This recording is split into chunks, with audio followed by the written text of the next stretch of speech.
adentrar outro capítulo agora, né, falando da parte de meditação. E quem está acompanhando diretamente cada capítulo, né, cada parte do livro do ego, vai entender que ele vai chegando para esse ponto, porque ele está trazendo várias vezes em que a meditação ela é a chave de muitas questões, muitas resoluções, né, do que a mente, o corpo, o ser precisa. E esse capítulo está bem legal. Então, vamos começar. A ausência de pensamento é a meditação. Quando não há pensamento, é que o indivíduo passa a conhecer o lado oculto por seus pensamentos, da mesma forma que há um céu dentro do indivíduo. É preciso remover a nuvem de pensamentos para que ele possa ser visto, para que ele possa ser conhecido. Isso é possível. Quando a mente está em repouso e não há pensamentos nela, então é no silêncio, na profunda ausência do pensamento, na total ausência de reflexão que se vê a verdade. O que se pode fazer para que isso aconteça? É preciso fazer algo muito simples, mas as pessoas hão de achar muito difícil, uma vez que elas próprias se tornaram muito complexas. O que é possível para um recém-nascido é impossível para um adulto. A criança simplesmente olha e não pensa. Ela vê apenas. E somente ver é maravilhoso. Este é o segredo, a chave que pode abrir o portão da verdade. E em seguida, uma calma sem precedentes, um silêncio vivo cai sobre mim. E depois, tudo é visto e tudo é ouvido, mas nada dentro é perturbado. Não há nenhuma reação dentro, não há pensamentos. Há somente o ato de viver. A consciência correta é o método da meditação. É preciso ver, somente ver o que está fora e o que está dentro. Há objetos fora, pensamentos dentro. A pessoa tem que olhar para eles sem nenhum propósito. Não há propósito, basta ver. A pessoa é uma testemunha que se encontra distante e está simplesmente vendo. Essa observação, essa vigilância, conduz a pessoa, aos poucos, à paz, ao vazio, ao vácuo, à ausência de pensamentos. Aquele que experimentar saberá. À medida que os pensamentos se dissolvem, a consciência desperta e ganha vida. Basta que a pessoa pare um pouco, de vez em quando, em qualquer lugar, a qualquer hora. Apenas olhe e ouça e seja uma testemunha do mundo e de si mesmo. Não pense, seja apenas uma testemunha e veja o que acontece. Depois, deixe que esse testemunho se espalhe. Deixe que ele penetre em todas as suas atividades físicas e mentais. Permita que ele sempre o acompanhe. Se houver testemunho, o ego deixará de atuar e a pessoa vai ver, vai perceber o que ela realmente é. O eu morrerá e o self será alcançado. Nessa disciplina, nesse método de testemunho, nessa observação do estado mental de alguém, ocorre uma fácil transformação, uma fácil mudança entre o que está sendo testemunhado e aquele que é a testemunha. À medida que a pessoa observa seus pensamentos, ela tem uns vislumbres daquele que está observando. E então, um dia, aquele que vê aparece em toda a sua majestade e glória. E toda a pobreza e desgraça da pessoa chegam ao fim. Este não é um método que se pode praticar somente de vez em quando, e ainda assim alcançar a libertação. Este é para ser praticado de forma contínua, noite e dia. À medida que a pessoa pratica o testemunho, à medida que entra mais no estado de testemunho, esse estado se torna mais estável e passa a ficar presente o tempo todo. Aos poucos, esse estado começa a ficar com a pessoa o tempo inteiro, tanto em vigília quanto durante o sono. Ele até mesmo começa a estar presente no sono. E quando isso acontece, quando começa a estar presente até no sono, pode-se ter certeza de que foi no fundo que espalhou suas raízes por toda parte. Hoje a pessoa está dormindo mesmo quando está desperta. Amanhã ela vai estar desperta até mesmo quando estiver dormindo. Esse testemunho dissolve os pensamentos ao despertar as pessoas de seus sonhos e de seu sono. As ondas se dissolvem em uma mente livre de pensamentos e sonhos. A mente torna-se calma, sem ondas, sem tremor, assim como o mar fica calmo quando não há ondas. Assim como a chama de uma lamparina não pisca quando não há brisa soprando na casa. Está em um estado tal que Deus é conhecido, aquele que é o Self, que sou eu, que é a verdade. E então os portões do palácio de Deus se abrem. Esse portão, essa entrada, não consiste em palavras, consiste no Self. É por isso que digo para as pessoas não cavarem em nenhum outro lugar que não seja dentro de si. Não devem ir a mais lugar algum, devem ir para dentro de si. E aí nessa parte toda ele falando, né, da questão da gente estar acordado, mas está dormindo. E chegar ao ponto de estar dormindo, mas está desperto, né? Se a gente parar para analisar todo o contexto, né, da nossa vida atual, essa vida acelerada que nós temos hoje em dia, já estamos fazendo isso. Todo o tempo que nós ficamos ali em frente a uma tela, né, sobrecarregando da informação, isso a gente já falou na parte anterior, na parte do dormir mesmo, quantas pessoas reclamam que não conseguem dormir direito e tal, porque durante o sono a mente delas está acelerada, está querendo resolver questões que não era para estar pensando naquele momento. Convido você a assistir a reflexão, o texto, né, dessa semana. Vou deixar o link aqui abaixo, caso você ainda não tenha visto, que ali traz algumas dicas de coisas que a gente pode fazer, né, para ajudar a mudar algumas coisas que precisamos, né, para a gente conseguir focar, dar uma desacelerada. São coisas simples, mas que a gente está deixando de fazer. A gente está deixando de fazer o simples ato de observar, de estar presente no ambiente, no local, só estar ali. Isso me lembra muito quando tu observa uma criança, né? Ela só está ali, ela só está interagindo com o mundo. Mas, claro, se tu não der uma tela para ela, né? Se tu deixar ela experimentar o mundo do jeito que ao natural, sem tecnologia, tu vai ver que ela se encanta, vem, né, um fascínio por várias coisas simples para nós, né, hoje em dia. Mas para ela tudo é novo, tudo é maravilhoso. E a gente não pode deixar de, né, chegar a perder essa parte do novo, do se encantar com o novo, se encantar com o simples, né, o natural que está ali na volta. A gente não pode deixar isso acontecer. Então, né, assiste ali o vídeo se você ainda não assistiu e vai refletindo aí ao longo de todo esse vídeo também, certo? Vamos continuar. Aí vem uma questãozinha. Como a unidirecionalidade, a concentração e a meditação se relacionam entre si? A unidirecionalidade, concentração e meditação não se relacionam entre si de jeito algum. Esta é uma das confusões que prevalecem em todo o mundo. A unidirecionalidade é um outro nome para a concentração, mas a meditação é exatamente o oposto da concentração. Entretanto, na maioria dos livros, na maioria dos dicionários e pelos chamados professores, essas palavras são usadas como se fossem sinônimos. Concentração significa simplesmente unidirecionalidade. É algo da mente. A mente pode ser um caos, uma multidão. A mente pode ser muitas vozes, muitas direções. A mente pode ser uma encruzilhada. Normalmente, isso é o que a mente é, uma multidão. Mas se a mente é um caos, a pessoa não consegue pensar racionalmente, não consegue pensar cientificamente. Para pensar racional e cientificamente é preciso ter concentração no objeto em estudo. Qualquer que seja o objeto, a única coisa necessária é derramar toda a energia mental sobre este objeto. Apenas com essa força é possível conhecer a verdade objetiva. Daí, a concentração ser o método de todas as ciências. Porém, a meditação é totalmente diferente. Primeiro, a meditação não é a mente. Não é nem da mente unidirecional, nem da mente multidirecional. Simplesmente é da mente.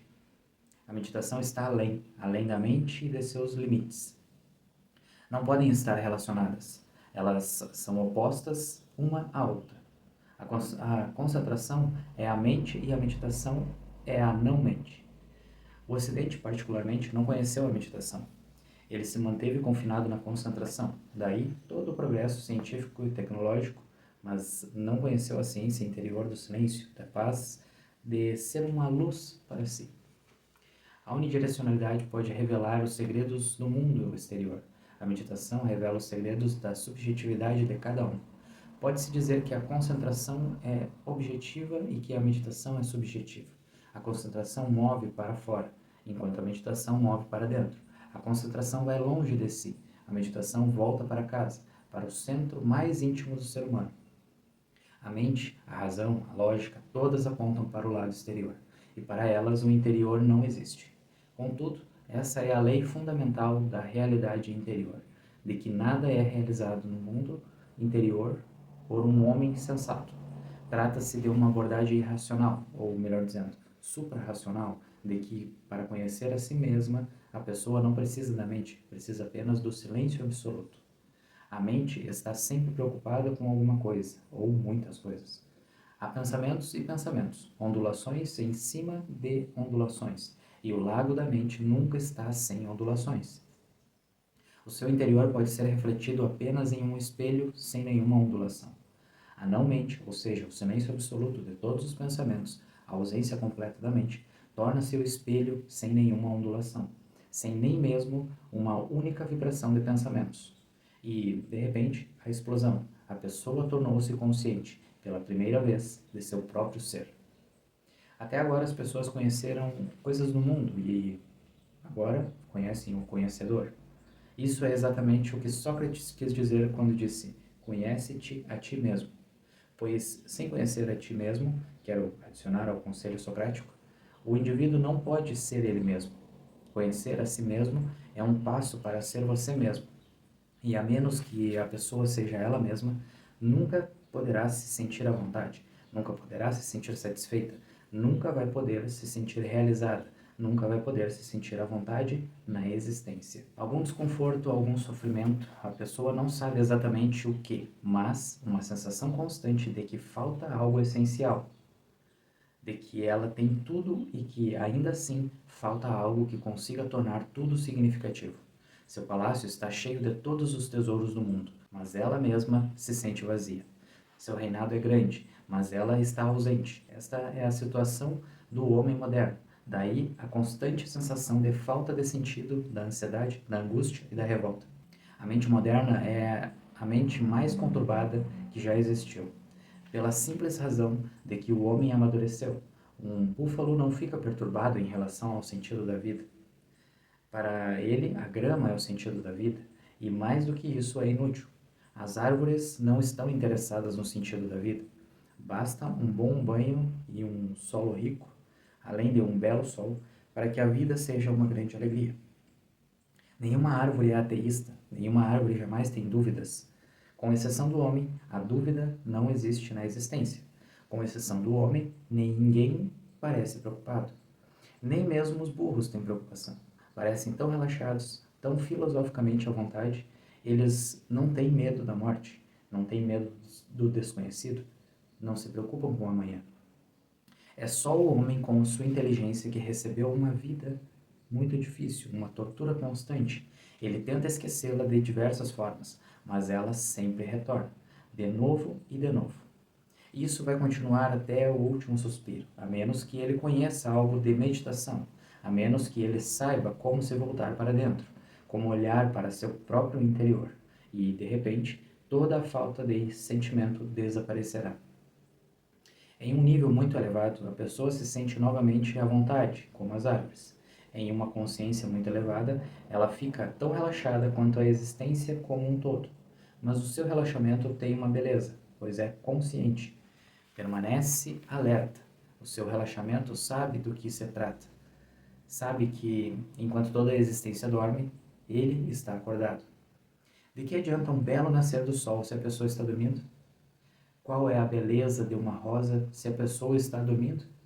A mente é o seu sono, concentrado ou não. A meditação é o seu despertar. No momento em que a pessoa acorda, o sono desaparece e com ele todos os sonhos, todas as projeções, todas as expectativas, todos os desejos. De repente, ela está em um estado de ausência de desejo, sem ambição, em silêncio, impenetrável. E somente nesse silêncio é que brota uma flor em seu ser. Somente nesse silêncio é que as flores de lótus abrem suas pétalas. Lembre-se, a concentração não tem nada a ver com a meditação. No entanto, Foi dito às pessoas, pelos cristãos, pelos hindus, pelos muçulmanos, por todas as chamadas religiões organizadas, que se concentrassem em Deus, que se concentrassem em um determinado mantra, que se concentrassem na estátua de um Buda, mas que se concentrassem. E é bom lembrar que, se elas se concentrarem, se elas se concentram em um Deus hipotético, que ninguém nunca viu, ninguém nunca encontrou, para o qual não existe nenhuma prova, nenhuma evidência em lugar nenhum, você pode prosseguir concentrando-se em uma hipótese vazia, que não irá revelá-lo para si mesmo. A pessoa pode se concentrar em uma estátua feita pelo homem, fabricada por ele, e pode continuar a se concentrar, mas não achará nada que transforme seu ser. Ou pode se concentrar nas escrituras, em mantras, cânticos, mas todos esses esforços são um exercício de total futilidade. É preciso ir além da mente. O caminho além da mente é muito simples. Basta tornar-se um observador da mente, pois o ato de observar separa imediatamente a pessoa da coisa que ela observa. No momento em que a pessoa começa a observar a mente, ocorre uma experiência extraordinária, um reconhecimento de que a pessoa não é a mente. Apenas esse pequeno reconhecimento de que eu não sou a mente é o começo da não-mente. O indivíduo transcendeu a multidão, as vozes, o caos da mente e se moveu para os silêncios do coração. Aqui é a sua casa, seu ser eterno. Aqui está a sua existência essencial e imortal. Transcender a mente é toda a arte da meditação. E o Oriente devotou praticamente 10.000 anos a um único propósito, com toda a sua inteligência e genialidade: descobrir como transcender a mente e os seus condicionamentos. Todo esse esforço de 10.000 anos culminou no aperfeiçoamento do método de meditação. Em uma única palavra, meditação significa observar a mente, testemunhar a mente. Se a pessoa puder testemunhar a mente apenas olhando para ela em silêncio, sem nenhuma justificativa, sem nenhuma apreciação, sem nenhuma condenação, sem qualquer julgamento, a favor ou contra, simplesmente observando como se ela não tivesse nada a ver com isso. Trata-se apenas do tráfego que passa pela mente. Fique à vontade e observe. E o milagre da meditação é que basta observá-la para que ela desapareça pouco a pouco. Quando a mente desaparece, a pessoa vem para a última porta, que é muito frágil e que também não é poluída pela sociedade, o seu coração. Na verdade, seu coração imediatamente lhe dá um caminho. Ele nunca evita a pessoa e está praticamente sempre pronto para que ela possa vir até ele, quando então abrirá a porta para o ser. O coração é seu amigo. Mas é importante saber que, qualquer que seja o significado dado à palavra meditação nos dicionários, não é o significado que estou usando. Todos os dicionários vão dizer que a meditação significa pensar sobre algo. Sempre que digo a uma mente ocidental medite, a pergunta imediata é: sobre o quê? A razão é que, no Ocidente, a meditação nunca se desenvolve até o nível em que você chega a um estado zen. Isso foi desenvolvido no Oriente. A meditação significa simplesmente consciência, e não pensar sobre algo, ou concentrar-se em algo, ou contemplar algo. A palavra ocidental está sempre relacionada a alguma coisa. A meditação, como a estou usando, significa simplesmente um estado de consciência. Assim como um espelho, será que o espelho está tentando se concentrar em algo? Qualquer coisa que se coloque diante dele é refletida, mas o espelho não está preocupado. Se for uma mulher bonita que aparece na frente dele, ou uma mulher feia que aparece na frente dele, é absolutamente indiferente. Trata-se de uma fonte simples reflexiva. A meditação é apenas uma consciência reflexiva. A pessoa simplesmente observa qualquer coisa que apareça diante dela. E através dessa simples observação, a mente desaparece. Já se ouviu falar sobre milagres, mas esse é o único milagre. Todos os outros milagres são simplesmente histórias. E aí ele traz um apanhado de um conto, assim, falando dos milagres mais conhecidos ali de Jesus, né? O rapaz com a lepra, o que estava morto, o cego, e mais um ali que ele cita. E é um conto mostrando quando Jesus reencontra essas pessoas que ele curou. E todas essas pessoas amarguradas, ressentidas com Jesus, porque quando elas tinham a enfermidade, elas não viam o mundo de tal forma que atraía a elas a algumas outras coisas, alguns vícios, algumas perturbações e blá blá blá blá blá. É um conto para brincar com essa ideia do milagre, né? A reflexão que ele traz é que o maior milagre é tu olhar para dentro de ti e tu compreender até o que é uma disfunção, né? Dentro do atendimento é algo que eu procuro fazer, é dentro da disfunção trazer essa consciência para que as pessoas consigam entender o porquê que elas chegaram naquele ponto. E isso é o mais importante, porque no momento que tu te torna consciente, fica mais difícil de algumas situações se repetirem, voltarem, né, a um estado crítico, vamos dizer assim. E aí ele complementa essa historinha assim: não há milagre exceto um, e esse é o milagre da meditação, que leva as pessoas para longe da mente, e o coração sempre o acolhe. Está sempre pronto para lhe dar um caminho, para guiá-lo para o seu ser. E se ser é a sua plenitude, é o seu bem-estar supremo. A meditação nada mais é do que um artifício para tornar a pessoa consciente de seu real ser, que não é criado por ela, que não precisa ser criado por ela, ou seja, o que ela já é. A pessoa nasce com isso, ela é isso, precisa ser descoberto. Se isso não for possível, ou se a sociedade não permitir que isso aconteça, e nenhuma sociedade permite que aconteça, porque o real ser é perigoso, perigoso para a igreja oficial, perigoso para o Estado, perigoso para a multidão, perigoso para a tradição, porque depois que o homem conhece seu real ser, ele se torna completo, indivisível, um verdadeiro indivíduo. Ele não pertence mais à psicologia das massas, ele não será supersticioso e não pode ser explorado, e não pode ser conduzido como gato, não pode receber ordens e ser comandado. Ele vai viver de acordo com sua luz, ele vai viver de sua própria capacidade interior.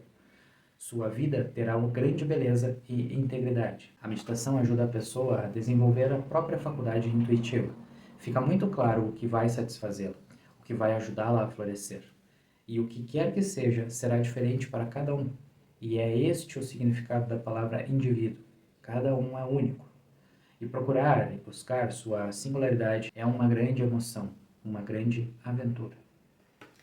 Muito legal esse capítulo. Espero que essa parte aqui, essa reflexão ajude você e motive você a alcançar esse estado de meditação.